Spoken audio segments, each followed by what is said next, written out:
My name is Josh, and this is the Built for Wealth podcast, a millennial's no BS guide to financial freedom. In this podcast, we are interviewing investors from all different spaces and backgrounds and gaining insights on just how they built their wealth through real estate that hopefully leaves you inspired to build yours. You can follow along at builtforwealthpodcast.com. And without further ado, we'll jump right into the show. Awesome. We've got Alex Quezada on the show today. Thanks for coming out. Thank you for having me. You just flew in. I just got here like 30 minutes ago. You came straight to the airport. Yeah, deal. I'd like to think that you came here for me, but you're in town for a mastermind group. Yes. Boardroom. Awesome. Yep. Good deal. We met at Collective Genius. Yes. Pickleball Slayers. Oh, yeah. We gave Jason Medley a run for his money one time. I don't remember what the outcome was, but I like to think we won. Yeah, it was a good time. I like it. Awesome. So you are known for storage. Yep, that's my main focus. You've been investing for a while. Why don't you just catch us up to speed? From the beginning? Let's go for it. Okay, let's go. So we'll go a little quick style. So I've been in real estate for 15 years now, 14 years. And so started with, heard a radio ad, Ron LeGrand, how to buy houses with no money down. Went to that event, bought everything. At that time, I was doing face-to-face timeshare sales. And so that got me some sales experience. And then I was kind of like I learned it all, started acting on it. But then I was like, I need to be like all in. I can't do this. I was out of town every single weekend it's like a travel club timeshare thing. Yeah. And so I quit my job, went all in, and then did a couple deals, was missing something in my business.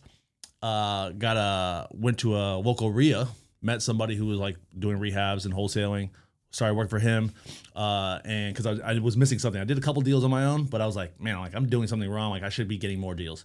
And it was just like estimating repairs correctly. Yeah. In a week, I learned what I needed, but I was like a man of my word. I didn't just jump ship. Like he wanted to hire somebody that was going to be with him for a while. So I worked with him for 3 years, and then after 3 years, I was like, I need to go do my own thing. And then I had my brother, who was 18 at the time, and so since he was 18, he's 30 now. He's worked for me, like doing wholesaling. Yeah. And so for several years, we just wholesaled, 80, 100 properties a year. Wow. And then in 2017, was finding out I was having my daughter. And so I was like, I probably should start buying some of these assets.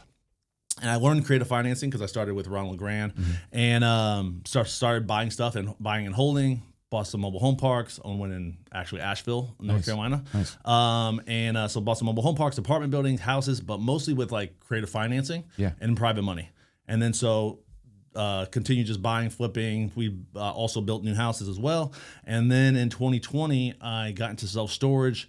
Again, just like got some education, took action, and like within the first 6 months, got a deal and loved it. And then now we got 17.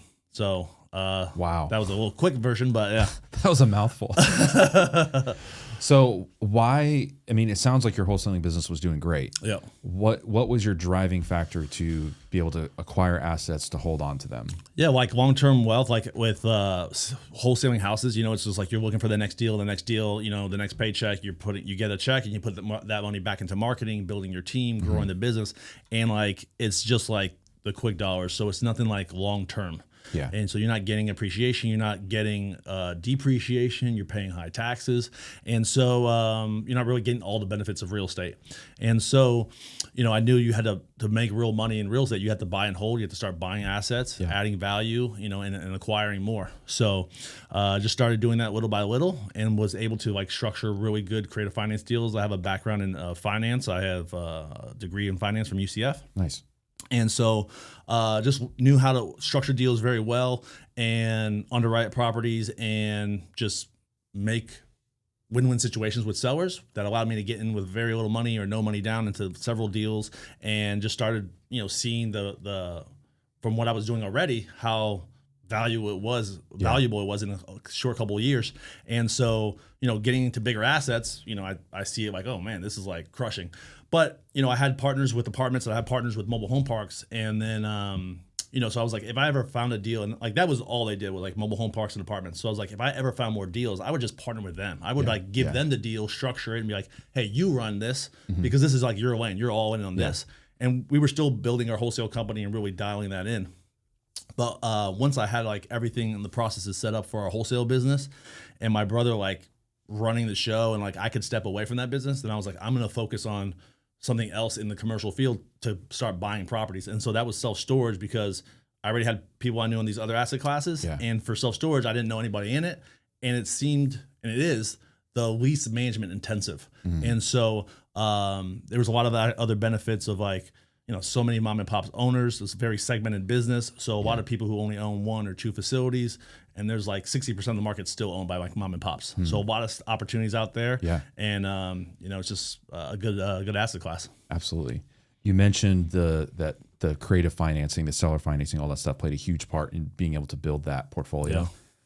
Yeah. I've said this before. I don't think that there's any one tool on my tool belt that has helped me out more than understanding how to structure deals with creative financing. 100%. Yeah.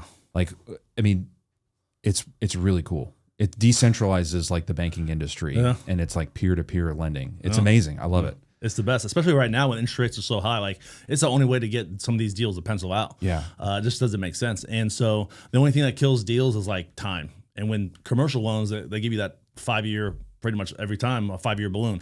And so, you know, if like right now, a bunch of people are coming across that balloon, it's like not a good time to refinance. You know, the numbers don't work. And so you get stuck in those time periods. When you can work with a seller's more willing to, even if you had a short balloon with the seller, they're more willing to like work with you and be like, hey, it's not a good time to refinance. Let me pay you an extra $50,000 and give me a 2-year extension. Like they're more likely to help you and work with you than a bank. The bank's like, hey, no, my money's due. And so it's just a lot harder to work with a bank than the seller directly. And out of the 17 deals we've acquired so far, I think 12 or 13 have been with seller financing of some portion. Wow, that's crazy. Yeah. At what point did you start incorporating banks into that? Just when the sellers won't do seller financing, which is mostly because they're not at the more like the retirement age. They were more like 40, 50 years old. And so one guy, I think our first one was, he was a chiropractor and he wanted to buy the office building that came for sale next to him. So he's like, hey, I'm going to sell my property. I need the money to go buy this property. I can't sell or finance you. Right. And then it was similar situations. This guy inherited the property. He's like, I have all this land I want to develop. I want to sell this, develop this land. So it's just somebody who's not in the situation of, you know, they're looking to retire and they're looking to just relax. Yeah. You know, so those sellers, most times that's what we're looking for is more like the retirees, the true mom and pops who are like, you know, want a vacation, want to travel, like, don't need, you know, $2 million in their bank account. You know, they'd much rather have that steady income that they've been getting from the self-storage facility. Yeah. So a lot of times we can replace that same income, give them those checks without having to do anything and, you know, create a really a win-win situation. Yeah, absolutely. You mentioned that self-storage is your least management intensive, is your easiest. Why is that the case? It's just because of technology, systems, automation. Like there's so much technology that's came out recently, even since like I started in self-storage in 2020. Is like there's so much more softwares and the capabilities of the softwares to do so many more things for you. Where, you know, we just changed to a new software this morning for one of our facilities. We're changing them all over, but this morning one of them changed over, and when I got off of the plane, checking my emails, like someone booked a unit at like 6 a.m, booked it, paid for it, signed the lease, did everything without talking to anybody. And then he got his gate code. He can go in, access. He don't have to speak to anybody. So it happens without us. And so like to be able to do that, it's, you know, you can't do that in any kind of rental situation. No. You have to talk to people. Yeah. And then also like that guy, we might not ever talk to him. He gets signed up automatically for auto pay. And then on, if he ever has an issue, like there's not much issues. Like, oh, hey, I can't get in my gate. Well, you probably didn't pay, or maybe your auto pay got rejected because your credit card expired or something like that. Right. Like there's not many things that can happen with self-storage. Like there's no toilets, there's no tenants. So it's an easy investment. Like it's literally a box. You're renting out, you know, steel boxes or, you know, block boxes. And so it's just very... there's not a lot of stuff to do on the management side. Yeah. We always have like a boots on the ground person at each site. And then I have my director of operations that kind of manages all the managers. And then we have like a call team that like answers calls. And we do that for, we used to have a call center. Yeah. But no one really takes care of the property like you will and like answers the calls and as good. And those were always like in the Philippines. But we brought it in-house, and so we take our own calls as well. And so that's the most important thing is like answering the phone. Like most people, like if you call a self-storage facility, like most times even the guys, public storage, U-Haul, they don't even answer the phone either. Yeah. So it's just like answering the phone and setting up these systems is like the easiest way to just manage these things and make them profitable. Yeah. I got a call maybe 2 weeks ago from somebody who was wanting to book a unit. And I answered. I said, "Hey, this is Josh." And he's like, "Oh, thank God, a human." You know, it's like such an easy way to differentiate yourself from the competition. 100%. I see a big shift in the storage space. Yeah. I see new facilities coming up all around. It's very institutional, and it seems like it's moving away from that mom and pop.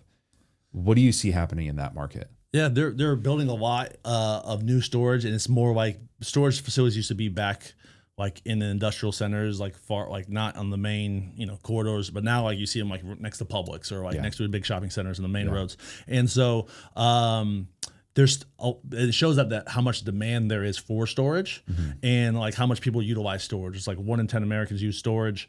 And so there's so much demand that like they're being more front and center. And because Wall Street's in here now, they're gobbling up storage, Blackstone, BlackRock, are buying these facilities. And so there is a lot of money going to the market, and they want to be front and center because there is demand and these prices, continually to rise. Now, in the last like year and a half or so, like rates have come down from all-time highs from like COVID, where money was cheap. There's a lot of movement from buying houses and selling and migrating to different locations. So storage was at an all-time high with demand and rates. It was crazy. It was kind of like Airbnbs too. I don't know if you have any Airbnbs, but like all-time highs. Yeah. But now it's kind of like came back down to like normalized numbers. And so the rates and occupancies have dropped some, but it's more just a more normalization of like what it's been, historically. So it's still a good business. It's still a great asset class, and more and more money's coming to it. So like now is the time to get these deals from these mom and pops, because even the institutional ones are like more willing to go to like secondary markets and go outside of the main top cities. And so that's why I'm out here trying to grab as much as I can and consolidate those, and then hopefully sell them to one of those big guys. Level up. Yeah. There you go. Talk to me about your first storage facility. You briefly mentioned it. Yeah. What made you decide on that one as being a good deal? And it only took you 6 months. Yeah, it was literally like our first mail campaign. We sent a direct mail letter to the seller. We sent it out to, I think, 2,500 people. Our first mail campaign. Got some calls. This guy was just ready to sell.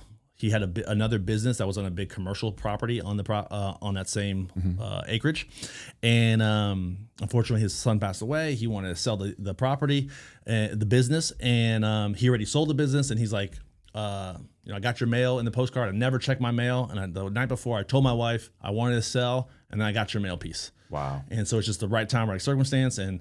For part of me, 100% believes that like we spoke it into existence. We're like, we're gonna get a deal for this campaign. Like this guy never checks his mail. Yeah, it was meant to be. And so we went out there and met the seller, and he was very cool. And the self storage facility was 98% full. Like they were full, but their rates were like 50% below market. And literally right next door was a self storage facility that was also full, that had rates of like for a 10 by 10 was $90. He's charging $45. But he didn't really care because he's making money from his tree company. This is just extra money. Yeah. The buildings are paid off. Yeah. So they weren't really worried about it. They don't want any hassle. Like they just, right. And that's how most people are. They have it paid off. They built the property. And so if they're like, hey, I'm making money. Like I don't need to push these people out. They make friends with them and stuff like that. Right. So like they don't want to be the bad guy or whatnot. So we bought that property with seller financing. At that point in time, he wanted, in that market, we called some brokers because we were new to storage. So we called some brokers in the area, like, hey, what would a property like this trade for on the market? And he's like a 7 cap. And so, and that's like, if you bought it all cash, it'd be a 7% return on your money. Right. And so we're like, he wanted like a 5 cap. And I was like, hey man, you like want a high price. It was like $850. And I'm like, well, I can pay you $850 if you give me my terms. So we got terms of 15% down, and we put in, 15% down, 3% interest only for 5 years. Wow. And so, and we bought that because we saw there was so much immediate add value. Yeah. Like we can instantly increase these rents to market, to slightly below what the neighbor is. And the neighbor has no supply. So it's all about supply and demand. In this area, everybody's full. So if I raise your rents, where are you going to go? Right. And like, I'm not like gouging you. Like, this is what other people are paying next door. So how does this not make sense to like, this is what people pay? Yeah. And so we raised the rents. So this was like right at COVID. So like we actually did all our add value first. We painted the buildings, updated the gate, added the systems, did all like made the facility much nicer, more secure, add cameras. We did all that first. And then we asked for a rent increase. Yeah. And then so we brought up everybody to like 85. Like they were at 90, we brought them to 85. Only one person moved out who had 3 units. That was it. We moved the fence line from where the commercial side of the business was compared to ours and extended the parking lot. We added another building that was like 4,000 square feet. And then we rented out the building that he was using for his business to an AC company for like $1,700. So it was just like so much immediate add value where we didn't have to like spend a lot of extra money. Yeah. Like our CapEx budget was like 150 grand. So it was just immediate add value. And that's what you're looking for. Like, where can I add value to make it make sense to like pay a lower cap rate? So a lot of times we don't look at what the going in cap rate is. It's like, where can we take it to? Exactly. So in 6 months, we went from a 5 cap to a 12 cap. Wow. So like crushed it. So it was a great deal for us. And then we just like, this is easy. Yeah. They're not all that easy, but it was just like, hey, this is like proof of concept. And I learned a lot and just doubled down and started marketing more and picking up more deals. That's awesome. Is that your best deal so far? No. We picked up one in Winter Haven and it was like retail with self-storage. And actually all the add value was in the retail space. Mm-hmm. And so like the self-storage was occupied full. We had a little bit of rent bumps we could do, but the retail space was utilized by the owner. She had a thrift store, 3,000 square foot. She had a U-Haul that was 1,500 square feet. She had a shipping store that was 500 square feet, not paying herself rent, obviously. Yeah. And she's like, I don't really make that much money from these businesses. So, and the U-Haul was blocking. She had like number one U-Haul dealers in like Central Florida. So she has tons of U-Hauls blocking all the retail. So all these other retail spaces, they don't even get visibility because there's like just trucks everywhere, blocking the view. And there's a lot of traffic on that road. And so we got rid of U-Haul. We renovated all the empty spaces and then just rented them out. And in 15 months, we bought it for 1.85, sold it 15 months later for like 3.6 something. Oh, 3.8. That's awesome. 3.85. You got rid of the U-Haul, and it was the number one dealer in Central Florida. Why did you do that? She had 2 employees, one full-time, one part-time, that she pays to do U-Haul. It like wipes each other out. What she was making from U-Haul, it just is covered by what she's paying these people.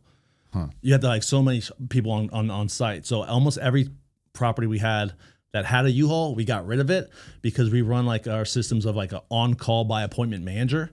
Because like several properties we have bought have been 95% occupied. Mm-hmm.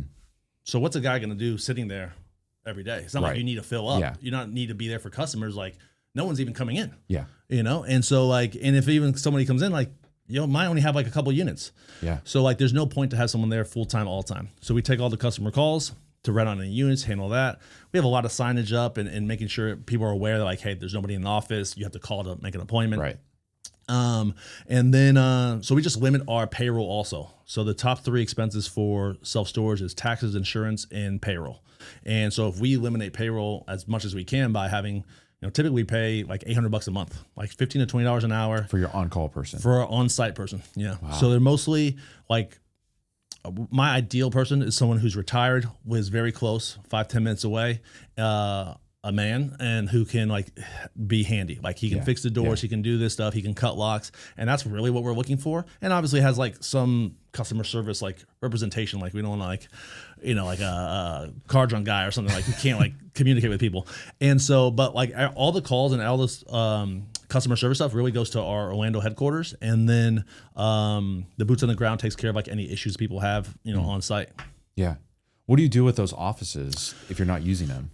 We try to find ways to maximize the value of them. Like some, like we rent out like spaces to other people, but mostly like they just are there.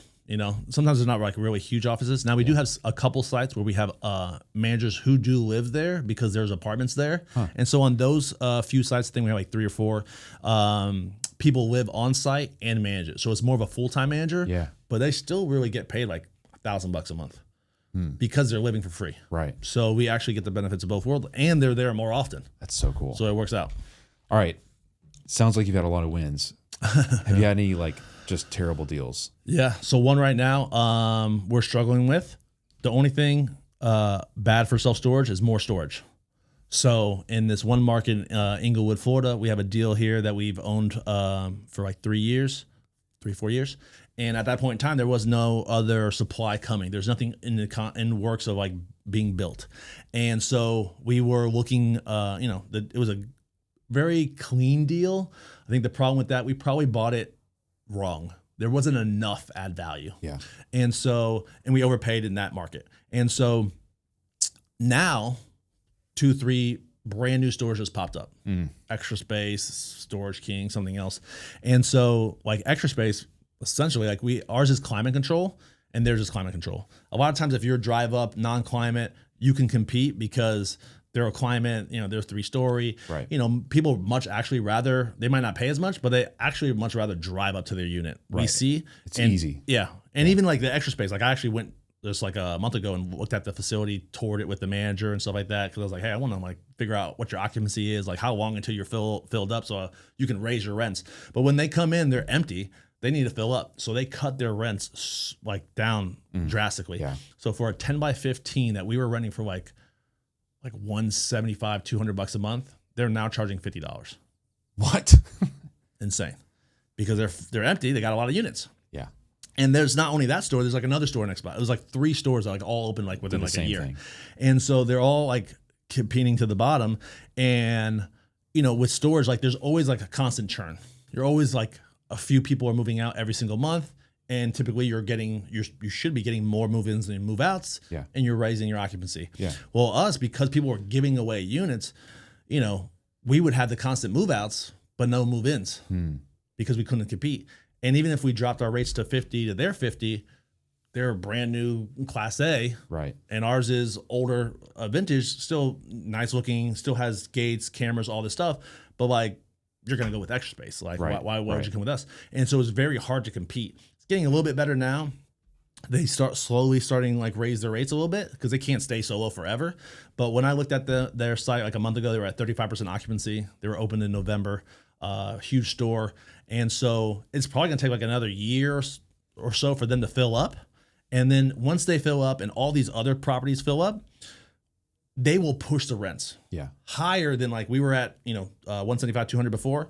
They'll push them to 250 and it will help us go there. Yeah. But at this moment in time, it's very bad property. Like if luckily on that one, we did have a 10-year balloon. Yeah. If our balloon was next year, because I've owned it for 4 years, if our balloon was next year, we'd lose money. If like we had to sell it or refinance, like it would not be a good deal. But luckily we got that time period. Are you losing money on it? We like break even. Like we didn't do like a capital call or anything. Like me and my partner personally put in like $5-10 grand to cover some costs or extra expenses. Yeah. But like you just don't want to be able to have like be forced to sell. And that's why time kills deals. So when we ride out that situation where everybody gets leased up and we can continue and they're going to start pushing the rents, then it'll be better for the market overall. And the reason they're coming to the market is because there's so much development coming in. Oh yeah. So they're there for a reason, which is good for us because there's tons of new developments coming in, billions of dollars being spent in that area. And so it'll be good for us. It's just right now it's a bad point in time, but this bad point in time does not mean that the deal in the long run is not a good deal. It's just a bad point in time in this moment in time. Yeah. Yeah. So you have had some losers, but in the end, it'll work out. It should work out. I believe it will work out. It's just a little bit of a little pain. Yeah. Talk to me about how you structure the financing for these. We talked about seller finance and banks, and you do private money as well. So you raise money. Like how do you combine all that stuff? Like just walk me through that. Yeah. So we raise capital from private investors. A lot of them tend to be like people who own other businesses, don't have time to do real estate, so they're pretty much passive investors. Actually, a couple of mine are like a little bit more active. Like they get a little bit more say, a little bit more voting rights.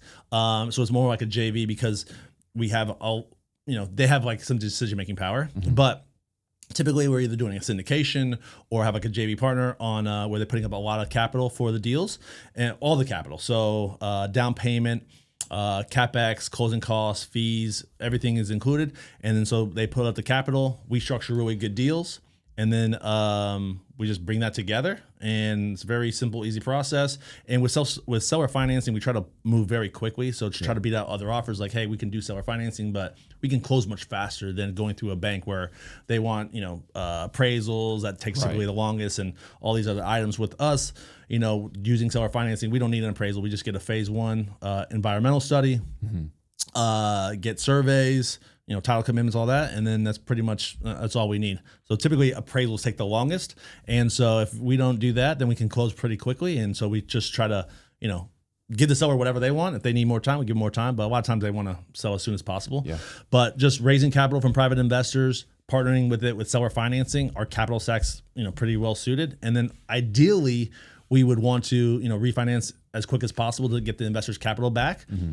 But sometimes when you structure really amazing deals, it's hard to you don't want to refinance. To get rid of that, yeah. Yeah, so I have an amazing deal right now. We have a lot of equity we created in only 2 short years, and we have 3% interest for 10 years. Oh, yeah. So it doesn't really make sense to sell that one. Yeah. We can, there's different ways to access that equity, but, that's one deal where, I want to hold it for 10 years because it's actually my biggest deal too. So Tell me about that one. That one's in Texas. So in Florida, my first 8 deals in Florida. And then after 2 mail campaigns, I got no calls. I was like, this is not good. I need to I'm trying to buy a lot of properties. So we started marketing outside of Florida, and first mail campaign outside of Florida, got a deal from this guy in Texas. And at that point in time, it was end of 2022. And so at that point in time, rates are higher, and everybody still wants they're asking 5 caps and stuff like that. Just the numbers don't make sense. Yeah. Interest rates are 7. And so this seller was calls me on the phone, and he was motivated. He already retired. His daughter ran the property. His daughter's husband had some health issues, and he's like, I just don't want her to have to deal with it. If I can still pay her what she was getting paid and make money, then I'm good. And he's like, he was a realistic seller. Yeah. So he called me off the mail piece, and he was like, hey, what are you looking for? A 7 cap? I was like, yeah, something like a 7 cap would probably actually work. Someone who's not insane. And so we just had a conversation, and I'm like, I was like, hey, I can, he's like, he wanted $4 million. I was like, man, this property's worth 7. And he's asking $4 million. I was like, hey, I'll pay you $4 million, no problem. And it's 80,000 square feet. It's self-storage, parking, covered parking, and industrial flex. Golly. All in one property, 7.5 acres. Wow. And he's and I'm like, hey, I can do this, but right now the banking industry is crazy. And your property's weird. It's not just self-storage, it's not just industrial flex. Right. It's this little mix of everything. And so some banks, if it's not cookie cutter in a box, they don't know how to underwrite it correctly. Yeah. They give you different, reasons why they're not going to do it. And even though they tell you up front, they're good to go, And so I was like, hey, I'll pay you 4.4 if you give me seller financing. And he's like, that sounds good. And I was like, hey, 4.4, I'll give you, I think I said 10 to 20% down. And it was 2% interest. He's like, that sounds great. Let me just talk to my CPA. And I was like, oh no, this guy's going to kill this deal. And then the guy called me back in a week, and he's like, hey, CPA says it's good, but he says because it's such a big purchase, we should get an appraisal done. And I was like, oh no. I was like, okay. Because appraisals are mostly done on income for commercial on income ratios. And for his expenses were very high, which you don't typically see. With self-storage, you typically see that the seller does everything and their expenses are super low. Yeah. It's 15, 20%. Yeah. I'm like, I had to jump these up because you're not going to cut the grass for me. I have to hire a manager. You don't have these softwares and systems and stuff like that. So my expenses are going to typically be higher than what a seller tells me. But his expenses were 65%. Wow. When typically it's probably 35 to 40. Yeah. And so he had his daughter who was on payroll, which obviously he's taking care of his daughter. She's getting paid $100,000 a year. He had overnight security at the property, paying $50,000 a year. Wow. And then he had another maintenance person who was making 40 a year. And so I was like, man, his payroll's crazy. And so when they did the appraisal came back at 5. And so he's like, hey, appraisal came back at 5. I'll do seller financing if you could pay me that 10% premium, like you said. I was like, yeah, no problem. Wow. And then we went back and forth, negotiated. We came to 15% down, 3% interest, amortized over 30 years with a 10-year balloon. Dude. So for me, I immediately fired the overnight security, saved 50 grand. His daughter wasn't going to work no longer. The whole point was for her to get out. So that saved 100 grand. And I kept his on-site person, who's probably my best manager out of all the facilities, she was getting paid 40. I upped her to like 50. Yeah. And it's a larger property, so it's more likely that to need somebody more full-time for that size of a property, 80,000 square feet.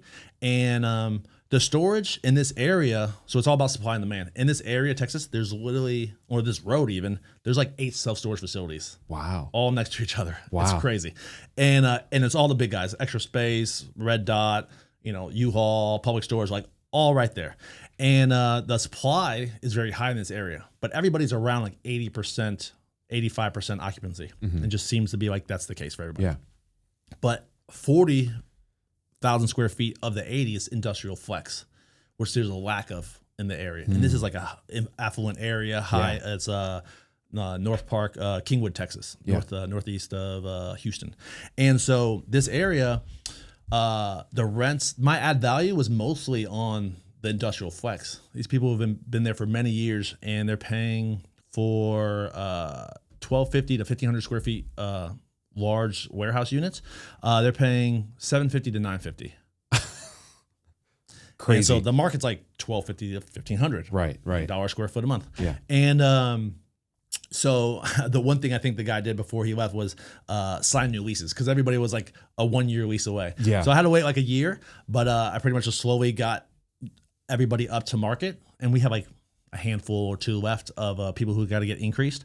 They had longer leases, but that property today is worth $9 million. We bought it for 5.5. Wow. Not even almost 2 years ago. That's wild. And like just by increasing those rents, and there was so much add value just because the rents were so low, like just increasing those rents and just having lower expenses. When I bought it, it was worth 7 for sure. Yeah. Just removing those high, his daughter and the overnight security. But with the add value of increasing those rents, it just blew it out the water. How is it that you can add so much value in equity in such a short period of time when you're just eliminating such a small amount of expenses? Yeah, I forget the numbers exactly, but I'll pull my phone real quick because I'm not, with these calculators, my math's not always as good. But literally just cutting like the 100K from her and the 50K from 150K. 150K. Now I upped the increase $10,000, and now my taxes did go up a little bit. Let's say 10 grand. So let's just say, like, for easy numbers, 120,000 was cut from expenses. At a 6 cap, that's $2 million. Wow. So that's the power, like, of commercial real estate is like that value creation you get. Like a 6 cap is like a 16.6x multiple when like selling a business. Yeah. So it's 16.6x. So like every dollar is like $16.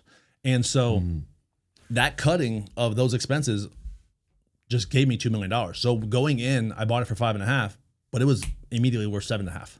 Wow. And then the add value of increasing those rents from $750 to $950 to $1,200 to $1,500 just gave me another bump. And then once I get these other like 6, 7 other units, it'll be worth $10 million. Wow. So like, you can't do that with like residential real estate. I mean, it's worth what the market dictates. Yeah. And even like I have some Airbnbs that crush, but it's still not worth that because it's not a commercial asset. Yeah. It's a house. They're like, well, the comp is this. I'm like, well, I make $200,000 on this property. It's like, well, it's only worth the neighbors $700,000. Exactly. You know? So that's wild. Yeah. Is that your favorite deal so far? That is my favorite deal because it's the best deal. My manager's amazing, and she does a great job. But like I have a lot of trapped equity there, and so now I built some things into the owner financing agreements where if I sold it to you, you can assume my loan. I can also do a substitution of collateral, move that loan to another piece of property that has equal or greater equity. Yeah. And so just some other tactics like that allow me to exit if I want. And so like also like giving you that loan, you might even pay, say it's worth $10 million in a couple months. You might pay a premium if I'm giving you, $4 million worth of debt at 3%. Oh yeah. For sure. 8 more years. So like maybe you pay me $11 million and I get a premium there. So there's benefits, but I feel like that deal, it's so big, it's just doing so well, it cash flows well, that it will be one that we hold for at least a few more years. Very long time. Man, that's just so cool. Yeah, it's a killer deal. What are some of the top like add value things that you do with these facilities? Pretty like the common like top 5. That's the other thing about this self-storage is like the add value is pretty easy. So the number one thing that will increase the most value is expansion. So if you have the land for expansion, you can add more buildings, whether building a permanent structure, or there's like portable units that you can put in place from many different companies. Which do you prefer?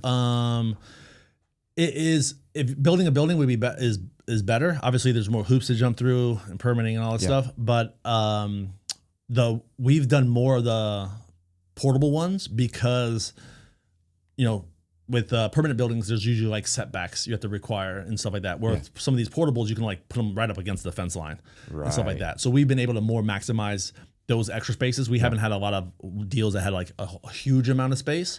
That one deal in Winter Haven we sold with the retail space, that was one actually added value we did, was we got this extra piece of parking with permitted approved to build additional units, but we just sold it with that option. So it gave us a little bit of a value increase there. But we actually didn't build them ourselves. We mostly use like the portables that we've done so far. And so expansion is one of the number one ways to increase the value with add value. The other things are like just eliminating payroll as much as possible by putting systems and processes in place, technology and automation to eliminate like the need for a full-time person all the time. Yeah. And then it's usually cameras, gates, keypads, paint. It's like literally like lipstick, because you just want to look presentable, clean, lighting, making sure it's light. Like we always say, like you want to make sure like your mom feels comfortable going there at 7:00 at night. Like she can walk in, it's bright, it's safe, secure, there's cameras, and she feels comfortable going there by herself. And they say like most the customers who go are women, and so you want them to feel comfortable. So we just make it nice appearance. It's clean, safe, secure, and then after that we're just increasing rents. Most people don't have their rents up to market, and then most also people don't have any marketing presence.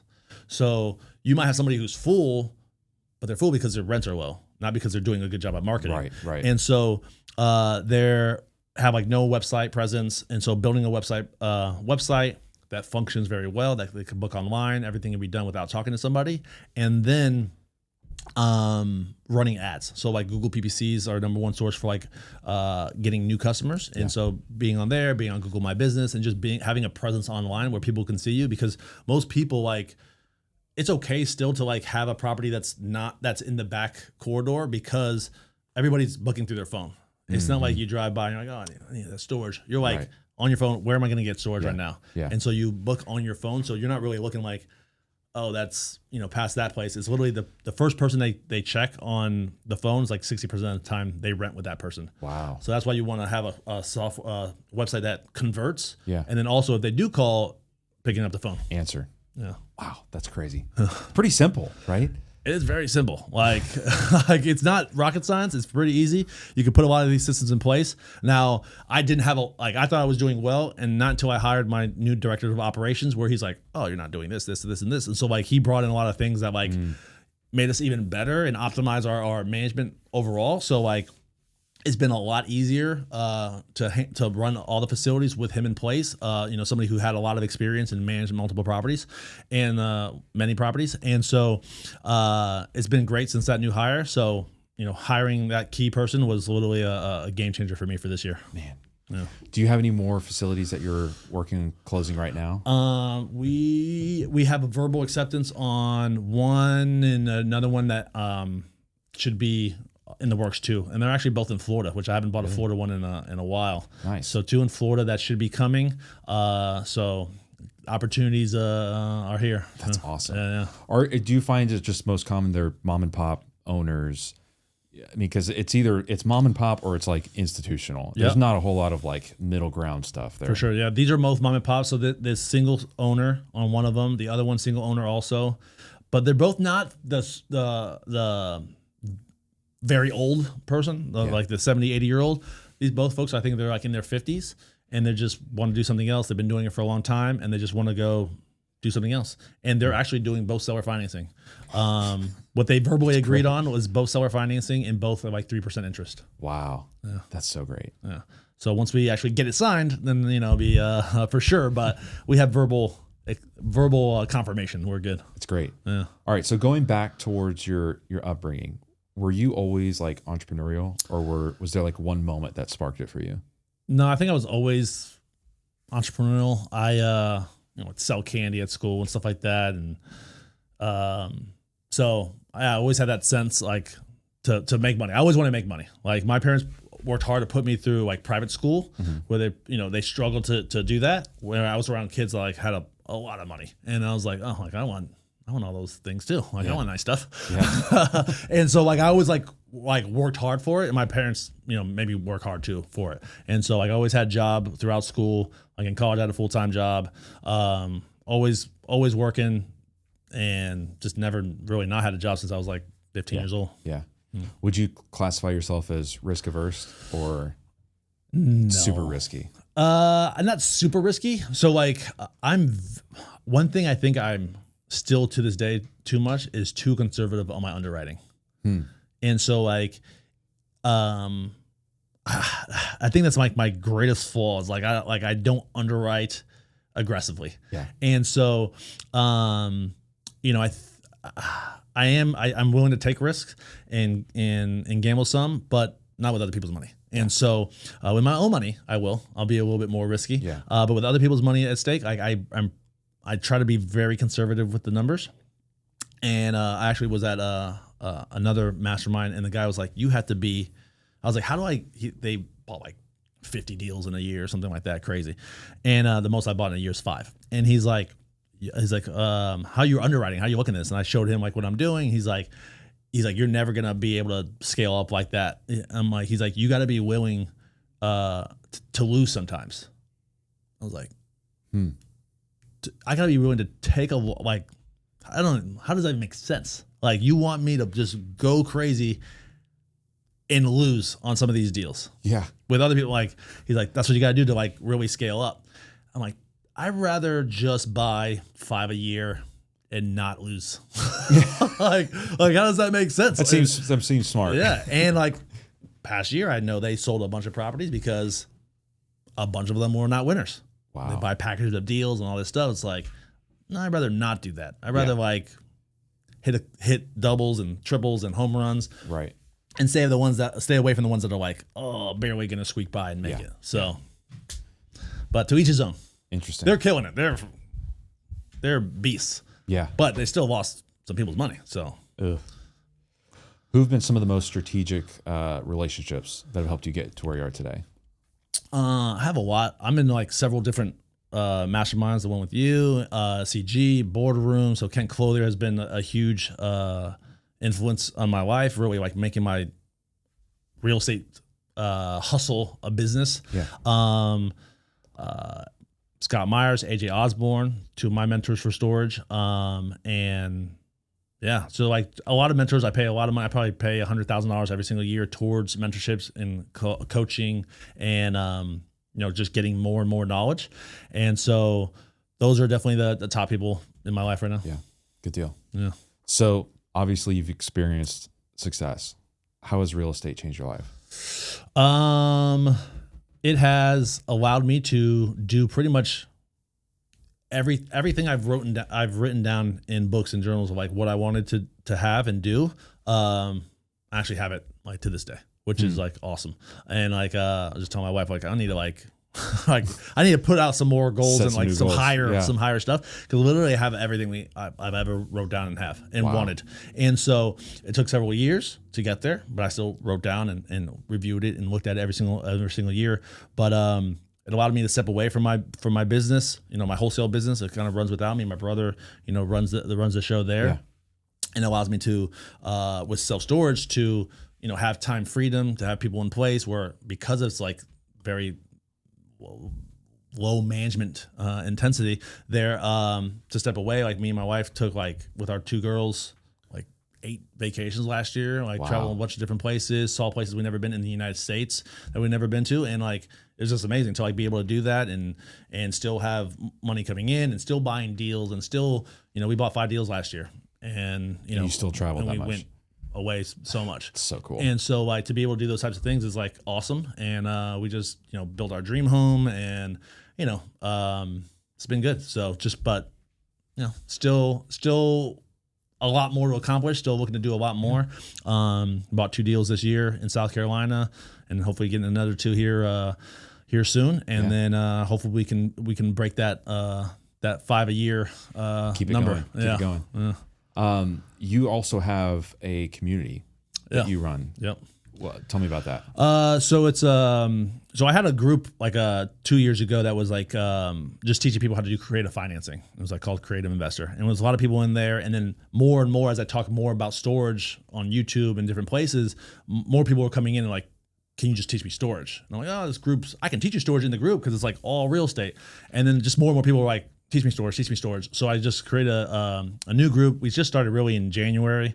Got like 9-10 guys in it. So it's a very small, intimate group where we help them do everything from A to Z. So I think nobody in the group has, any storage. Some have real estate experience in the past, but it's just really showing them everything I learned of like how to look for deals, how to find deals, how to talk to sellers, how to negotiate sellers, how to structure creative financing. Wow. And so a lot of those deals, people have deal flow already. Actually, one of the deals we have is from a student that's verbally accepted. And so just looking to, grow a group of people that I can do deals with potentially, like learning from other people. Like the first group I had with Creative Investor, I got tons of deals, seller finance deals, mostly houses, from other people in the group because I teach them how to do it. And they're like, hey, I found this deal, but I don't want to keep this one, or I don't have the capital for it. Right. So they bring it to us so we can buy it from them or partner on it. And so the same way with storage, like, hey, like I'll teach you everything about storage and you don't have to do deals with me. But if you find a big one and you're like, hey, like I don't have the ability to raise $3 million, like, or, can we partner or can I sell it to you? Yeah. And so one of my guys in the creative finance group, I actually taught him, how to do storage. And first mail campaign, he was a wholesaler. First mail campaign, he got a deal. I structured it for him. I handled everything. We flew out, did due diligence together. Yeah. And he just wanted to wholesale it. And I walked out there and I'm like, this property's pretty nice. I'm like, and I negotiated seller financing. It was a very solid deal. And I bought it from him and, gave him a check. Wow. And so win-win for everybody. And so, just trying to help more people and get into storage. Cause like now is the time. And, there's people who will relate to you and not relate to me. Right. And vice versa. So, if I, train a bunch of people to do deals and they bring me 1 or 2 a year, or I get 1 a year, it's worth it. So it's more for like, working with other people in the future, because partnerships equal rocket ships. And so if we can make more partners, we can go farther faster. Nice. I like it. If people want to keep up with you, how do they do that? Yeah, we put a lot out. If you're obviously, this is all about storage. So if you're looking for more storage info, we give a lot of info away on storage. There's several videos on YouTube where we walk through like exactly how we take over a property. There's conversations with sellers on there. We've done a lot on self-storage. So a lot of the content there is just my name, Alex Quezada. Go on YouTube. And if you want more info on the community, pretty much every video on the description has like a link to our community or how to book a call with somebody on my team and see if it's the right fit. Nice. Awesome. I'm pumped up. Buy more storage buildings. I want to hear about yours actually. So yeah. Well, thanks for coming on. This has been fun. Hope you enjoyed it. I did. Yeah, appreciate it. Good questions. That's all we've got for today's show. If you loved the content, please leave us a rating and review. It really helps us grow. If you want to follow along my journey as a real estate investor, you can go to builtforwealthpodcast.com and you'll find all of my social links there. Thanks for listening.